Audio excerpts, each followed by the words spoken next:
Hello, brothers and sisters. This is Lisa, and I'm here to share some words by Oswald Chambers. The first one is titled Sanctification, and this is part 1.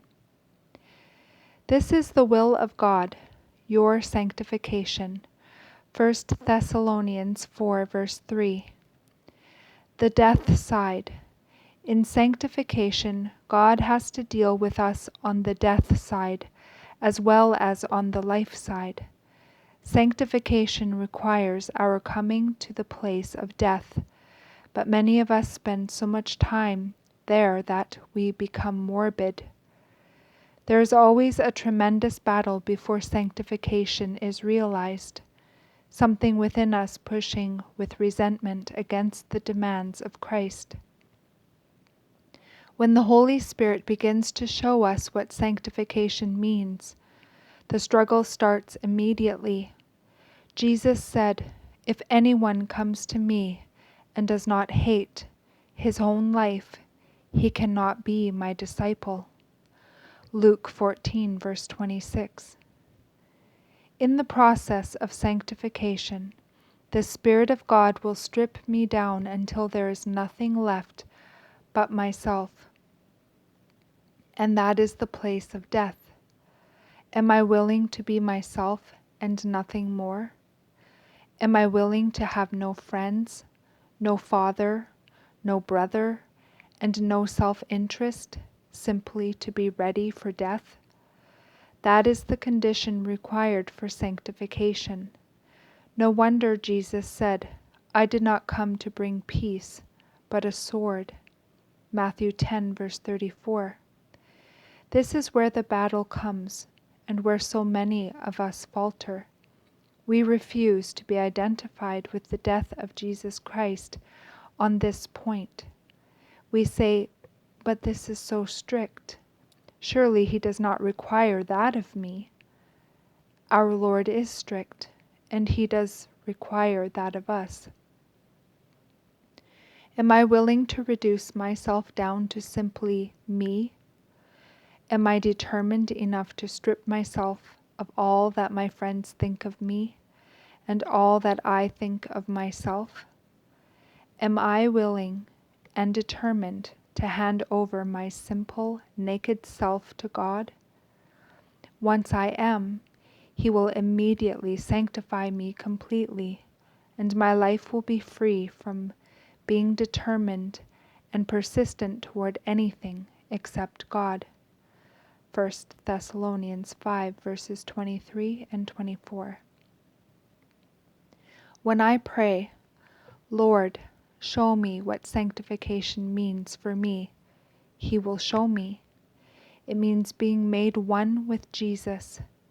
Sanctification is not something Jesus puts in me. It is Himself in me. 1 Corinthians 1, verse 30. And that was the end of part 1, and now for part 2.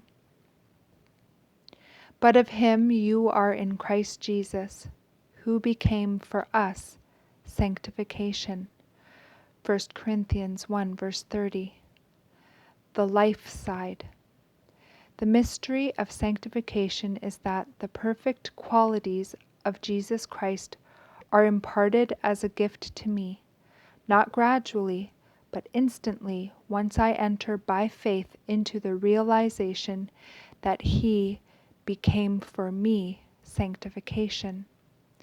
Sanctification means nothing less than the holiness of Jesus becoming mine and being exhibited in my life.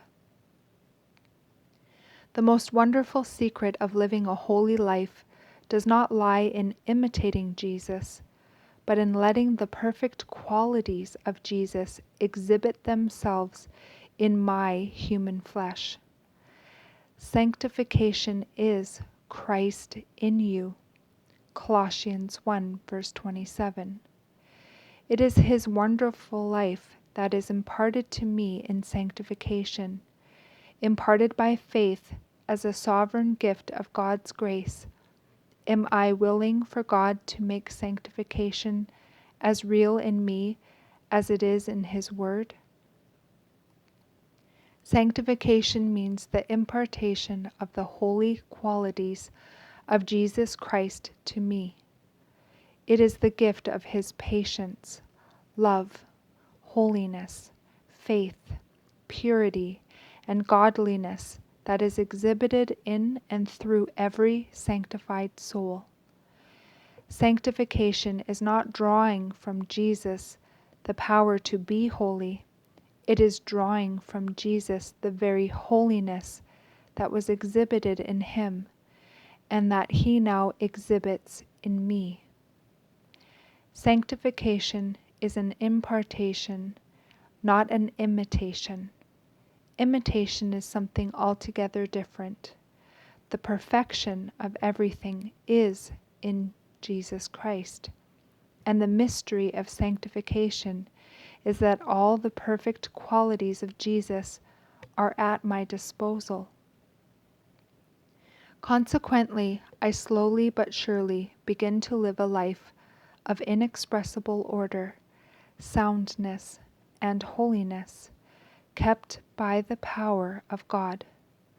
1 Peter 1, verse 5. And that's the end of part 2. And the last one I'd like to share with you is titled, His Nature and Our Motives. Unless your righteousness exceeds the righteousness of the scribes and Pharisees, you will by no means enter the kingdom of heaven. Matthew 5, verse 20. The characteristic of a disciple is not that he does good things, but that he is good in his motives, having been made good by the supernatural grace of God.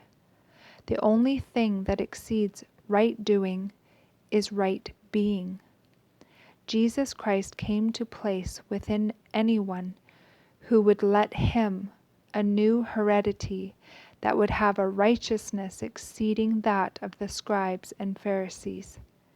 Jesus is saying, if you are my disciple, you must be right, not only in your actions, but also in your motives, your aspirations, and in the deep recesses of the thoughts of your mind.